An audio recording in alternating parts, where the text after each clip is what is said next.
দেখতে দেখতে কলেজের 6th সেমিস্টারটাও চলে এলো। ভাবি, এই তো সেদিন কলেজের ফার্স্ট ইয়ারে ভর্তি হলাম। বন্ধুদের সাথে আড্ডা, গল্প, মজা কতই না করলাম। তবে হ্যাঁ, আমরা কোনোদিন ক্লাস বাঙ্ক করিনি। ক্লাস বাঙ্ক করে কোথাও ঘুরতেও যাওয়া হয়নি। তাই এই মজাটা আমরা বন্ধুরা কোনোদিন উপভোগ করিনি। তবে হ্যাঁ, আমরা বন্ধুরা মিলে কলেজের ক্যান্টিনে বসে দারুণ মজা করতাম। মাঝে মধ্যে ছোটোখাটো ফেস্ট করতাম। বেশ মজাই কাটছিল দিনগুলো। কি জানি, এটাই হয়তো জীবন। ভাবলে অবাক লাগছে, আর মাত্র কটা মাস বাকি, তারপর আর কারোর সাথে দেখা হবে না।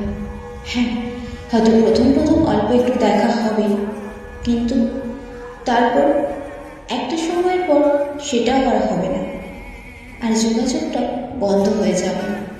শেষ পর্যন্ত যেটুকু যোগাযোগ থাকবে তা হলো হোয়াটসঅ্যাপে স্ট্যাটাস, ফেসবুক ইনস্টাগ্রামে স্টোরি শেয়ার করা, এই অবধি।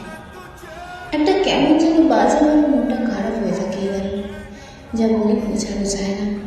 কই, যখন কলেজে ভর্তি হয়েছিলাম তখন তো এরকম কিছুই মনে হতো না, তাহলে এখন কেন এরকম হয়?